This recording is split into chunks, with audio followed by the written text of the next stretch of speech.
Hi, good people.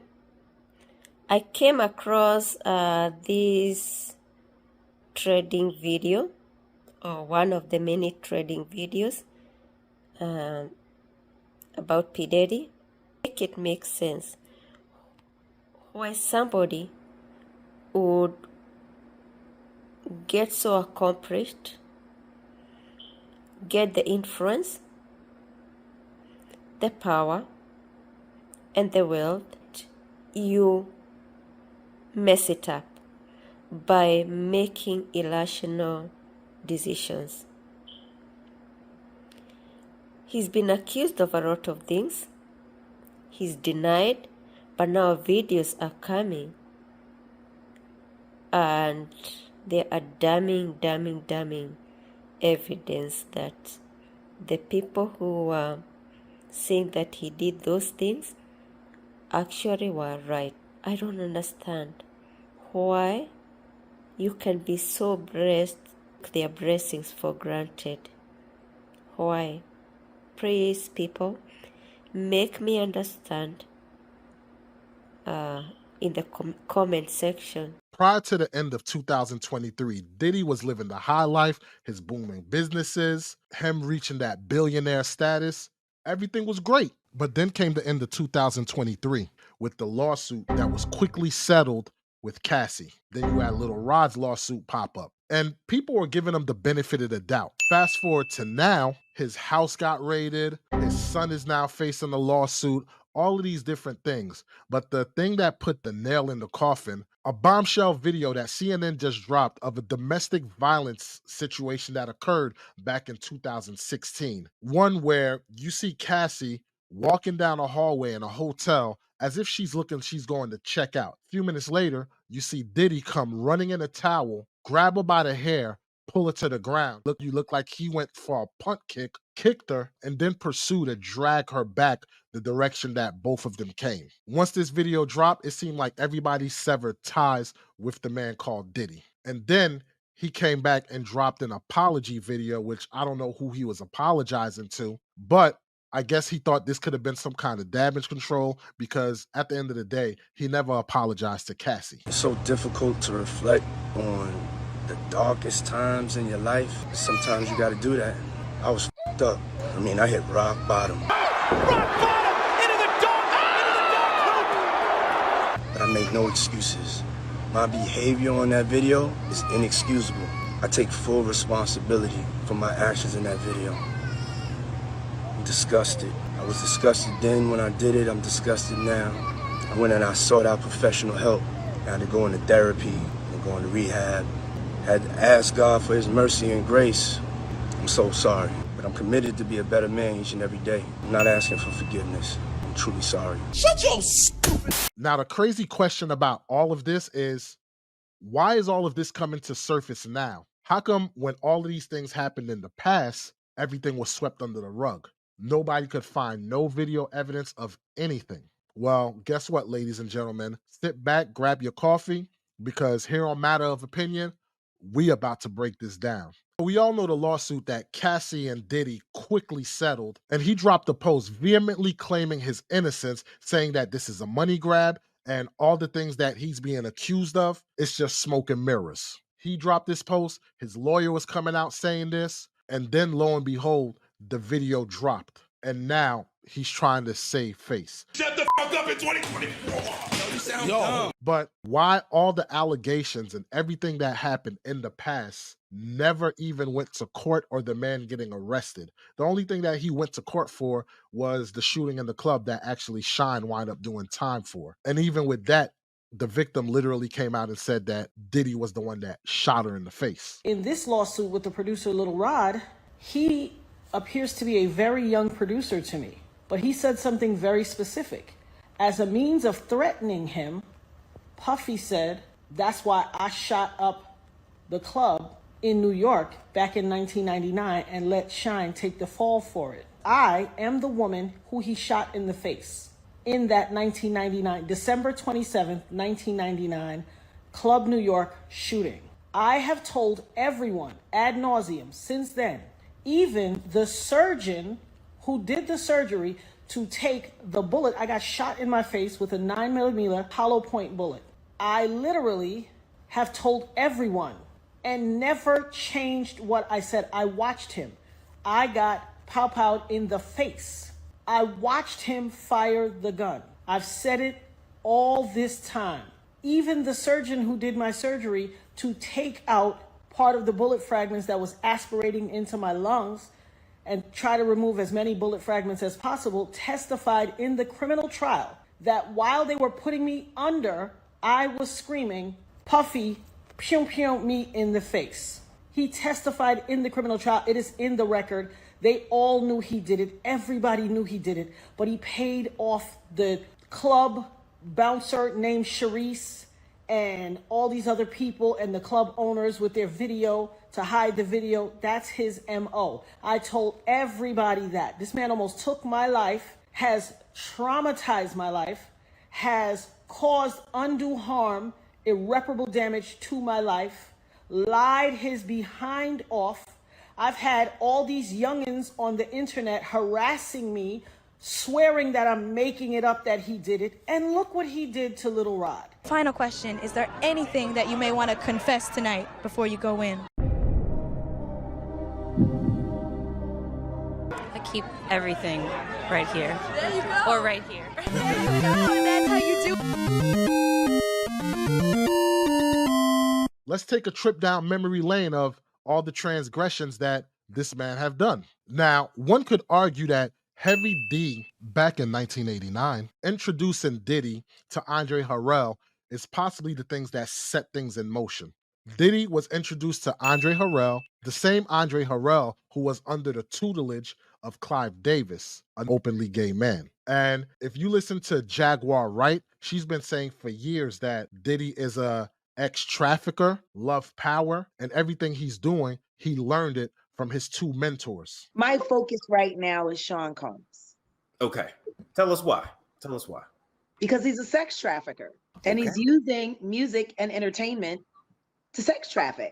Now, is this just boys, girls, adults, kids? I mean, from what I've heard from sources that I would consider reliable, it really doesn't matter. Sexuality is something that has anything to do with gender at this point for Sean. I honestly think he's just an extreme narcissist who loves power.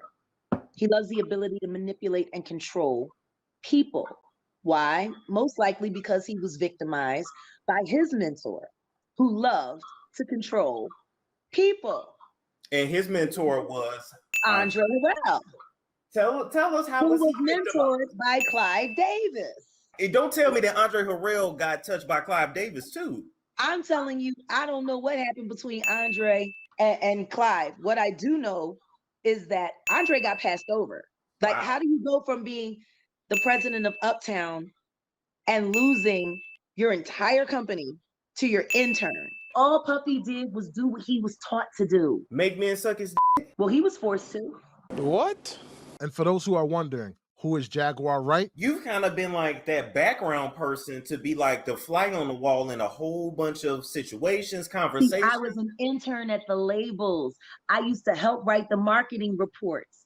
I sat there and watched how labels created and destroyed artists. See, everyone thought it was like, oh, well, Jag is everywhere. No, Jag isn't everywhere. Jag's been everywhere. By the time my album came out, I had already been working with, for, or interning MCA, Universal Distribution, and before it was Universal Distribution, Uni Distribution. So you've been out here. I came so relentless.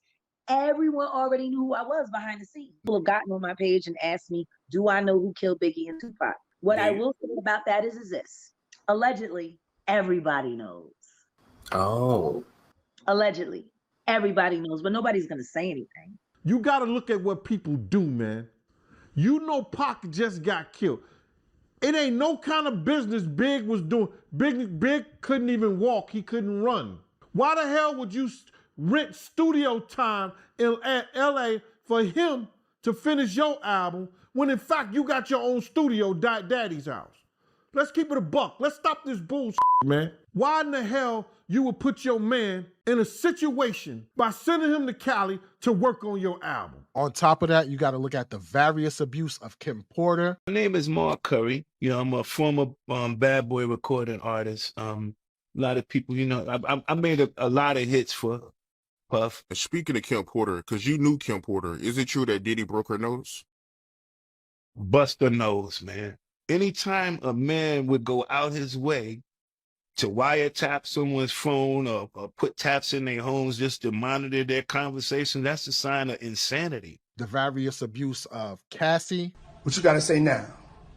You ain't got shit to say.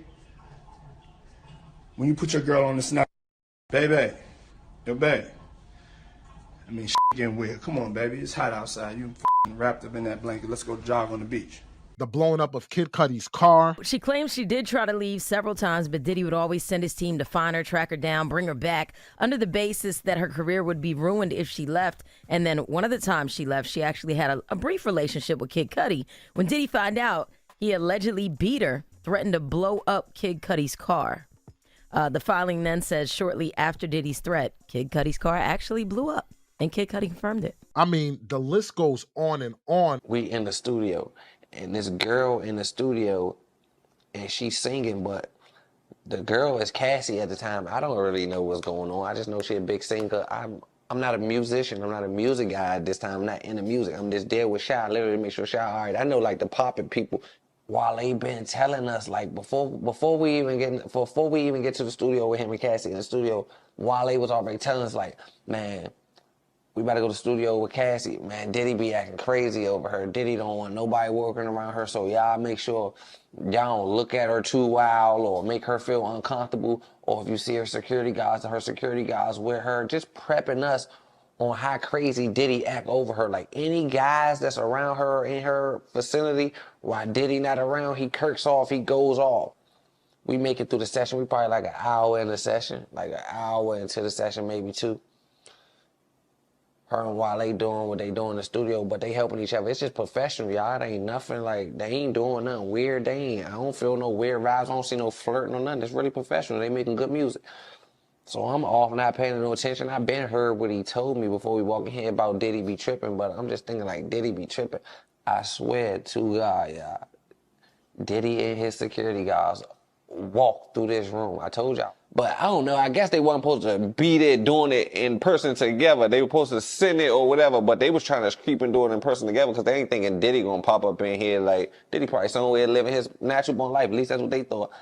I swear, y'all, Diddy got like little secret people that follow her places. Like when she go in little restaurants, like his girlfriends, like he keep eyes on to see who they cheating on. Like he that crazy. It's some obsessive Diddy. Like it's crazy. The world know about it though. Like the crazy parties, Diddy be crazy over them girls, like super duper stalking. Like he be having private investigators following him. No niggas can't go around him. He very controlling. I swear to God.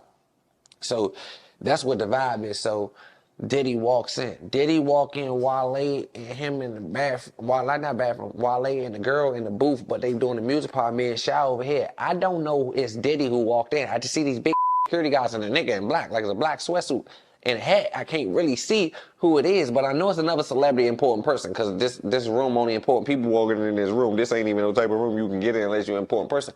But he came in with aggression. They moving. But I seen security guards with him, so I knew it wasn't nothing for us. Like it was no threat to us or me or Shy. It was like control because they had to get in. They had to go through all this so you know it's somebody.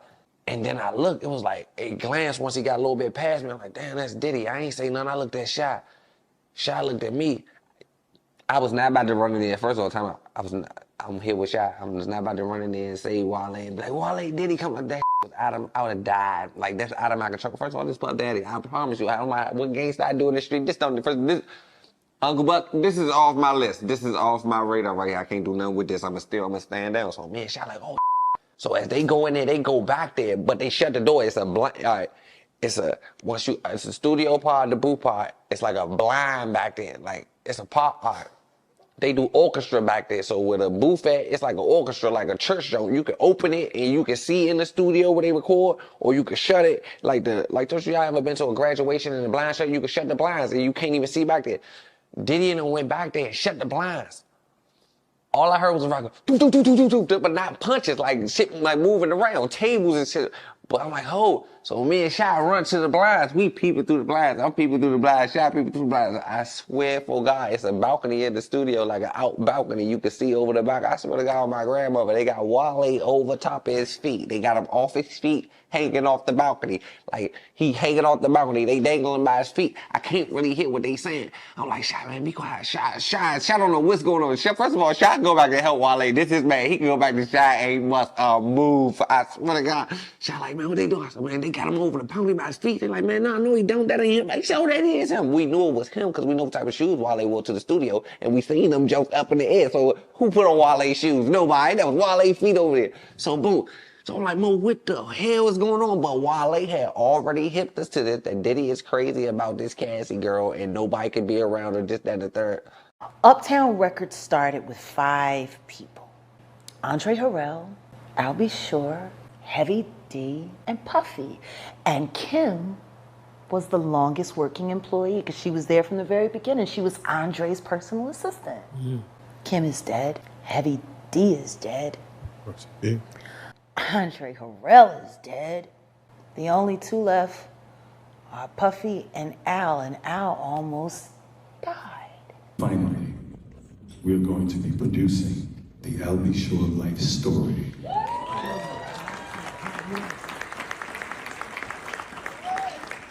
So hold on to your britches, and you'll really understand how I ended up in a coma. You're really going to need to call Homeland Security. Isn't that interesting? That is interesting. Heavy D was found dead, face down in the heart attack. Andre Harrell, heart attack.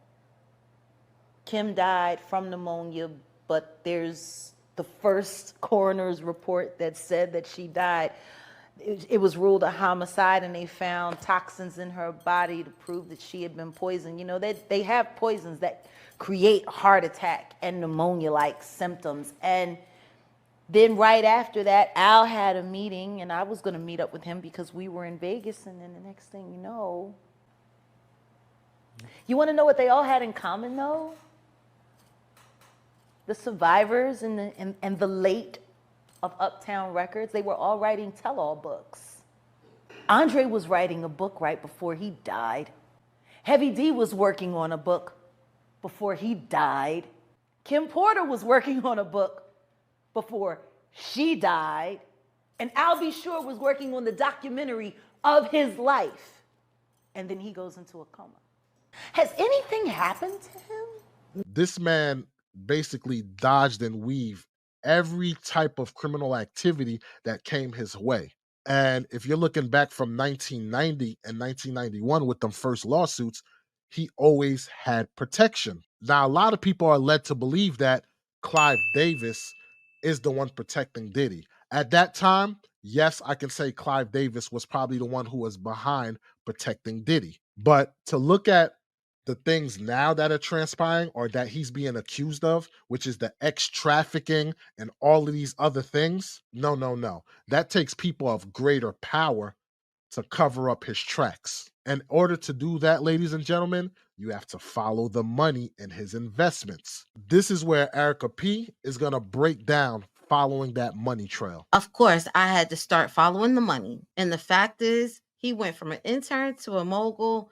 That was a game changer. The centerpiece of his business ventures is Ron Burkle, who is his alleged sugar dad. The man's a billionaire, has political ties, and here's a tidbit. His name came up in the Epstein flight logbook, but nothing ever came about it, which tells me this man got some power. Is that whole industry with them doors, is it real? Ness, I'm telling you, Ness. Them doors is real. I wouldn't be here sitting talking to you if them doors wasn't real. Wait, what you mean you wouldn't be sitting here talking? I wouldn't be sitting here talking to you, meaning I would be somewhere with the elite, the higher-ups, doing whatever they doing. His alleged sugar dad. I get it. At a certain level, they don't want you to talk about certain things. It's all paid for.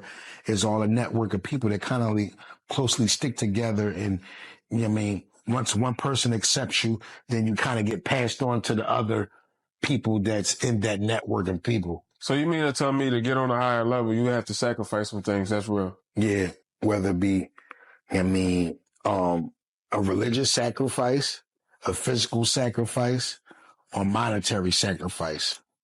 Damn. Meaning giving up all your rights, your publishing, your merchandising, or, compromising yourself. I'm going to just put it like that.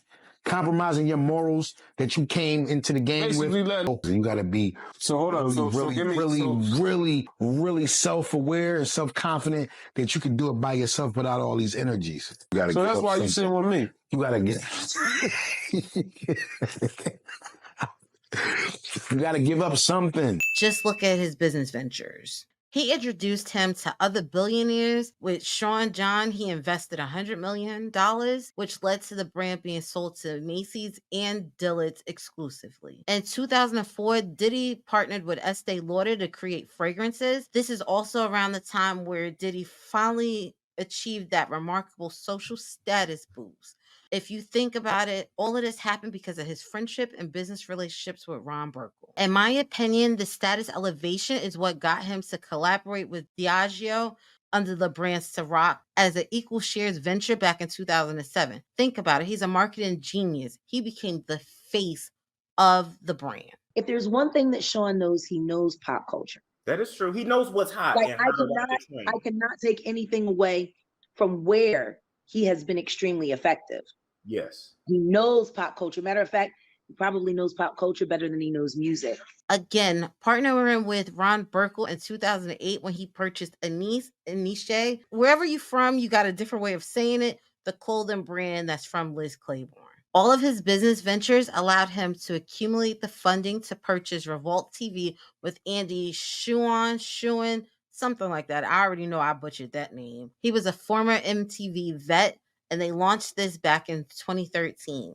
Of course, in 2013, he collaborated again with Diageo with the brand DeLeon Tequila. And just another fun fact, in 2015, Diddy with Ron Burkle and Mark Wahlberg acquired Aqua Hydrate. Now, of course, we all know Diddy was not a self-made person. He always had help every step of the way. And of course, you have Ron Burkle to thank in those later years. He was very instrumental in introducing him to the right billionaires with his right ideas to get him to the man that he is today. Out of all of this venture, this story, what broke the camel's back? What is it that Diddy did that made him lose that protection or that shield of invincibility that he had? Because let's face it, people were trying to bring lawsuits against him. People were trying to do criminal charges against him. Word is that Diddy was basically untouchable. He could do whatever he wanted to do, and nobody dared to challenge Diddy when it came to anything. The man held the power. I mean, look at, I believe, one of the awards where it was supposed to go to commercial, and Diddy was like, nah, bump all that. We're not going to commercial. He literally took over. So I'm gonna wrap this up, y'all. I'm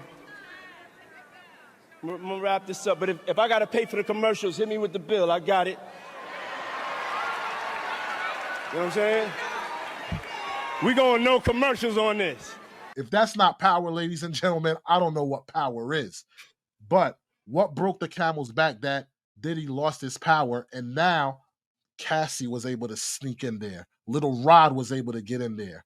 The video leaking. This stuff wasn't happening prior. Ladies and gentlemen, what I believe, and Erica P, I'm pretty sure you're on the same page. What I believe that broke the camel's back, we have to go back to 2023. And that was the time that Diddy was trying to sue the liquor company or the liquor brand that he helped build. Diddy went to sue them in a discrimination lawsuit. You're right. Think about it. Diddy went to go sue Diageo or whatever this liquor company's name is in May of 2023. When he did that, he opened up a can of worms. You're talking, this is the company you helped put Ciroc on the map. Then you tried to do the same thing with DeLeon, I'm assuming, but he wanted to do the same kind of marketing and promotion for that brand as well. You talking, you made millions with Ciroc. You thinking you're going to make more money by diversifying your portfolio. Well, I got you one better. He started going to these meetings. He's like, hey, you guys aren't putting the same kind of money out there that you were doing previously. And there was some allegations thrown around that this was a urban liquor company for those particular sets of brands. If Diddy was anybody else, he's like, hey, y'all would have threw more money at us. You would have marketed differently. You would have tried to put it on the map. You have to think about these brands. These brands are named in the US. They're promoted in the US. But that's not the only market that Diageo is in. You're talking, this is a British liquor company that has 160 different facilities that they make alcohols out of. You're not only talking just vodka and tequila, they do just about everything. So, yes, I do feel that Diddy was justified for thinking his brands were being neglected, but I think he didn't think it was going to be that bad. And here's the thing that we're missing, ladies and gentlemen, because think about it. When it comes to these billionaires, these millionaires, people that have money, what do they indulge in when it's time to quench their thirst, or when it's time to show I'm fancy, or it's time to show I'm upscale, or it's time to show you hold a position of power? You got to have the right type of liquor that shows your status amongst others. Think about it. What's the first thing they say? Oh, I have this liquor that aged 50 years or whatever the case may be. That matters to those people in that club. So Diddy went suing, which Erica P, you're exactly right. The way you broke it down, he basically had a legit argument. But see, the problem is, I believe there was a lot of people that were invested in that company. And although Diddy won and got his money, I believe they said, now that you did what you did, now you're going to pay for it. Because it's reported Cassie had this video the whole time. Cassie been trying to sue or working on this lawsuit with Diddy for $30 million prior to this $100 million lawsuit that they quickly settled. So how do you go from years of battling and trying to get money to now, after you win this case with the liquor company, now all of a sudden Cassie is able to pull up this lawsuit and ask for triple the amount of money, and you settle it with less than 24 hours? That means that somebody or some people in power got in touch with Cassie and told you what the things that was to come, and you played ball and you realized, dag, I done messed up. We had a little problem. I heard. Hey, wait. Hey, take it easy when you talk to me, okay? I told you a long time ago, you fucking little monkey, not to fuck me. Hey, who the you think you're talking to, huh?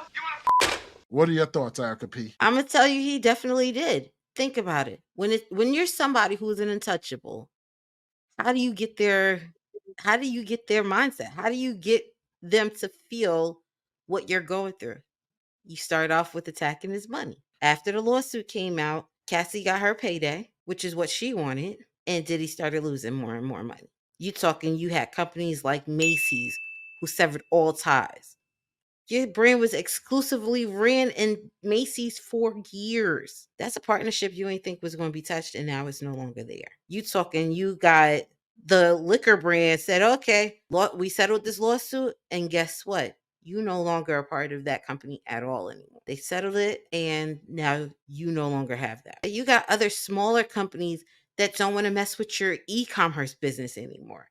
So you're losing money hand over fist, and you're getting more and more lawsuits coming at you. So in other words, you mess with the wrong people. They said you're no longer protected, and we're going to show you how we deal with people that don't acquiesce to the things that we tell them not to do. He thought he was bigger than that. He thought his status would have pushed him through, but I'm pretty sure he's finding out now that that was one of the worst decisions. And the crazy thing about it is that now artists and everything are coming out and publicly talking bad about Diddy. That was something that we've never heard. Throughout the industry, it was, do not talk bad about Diddy. Don't forget to subscribe like the video and share. Thank you.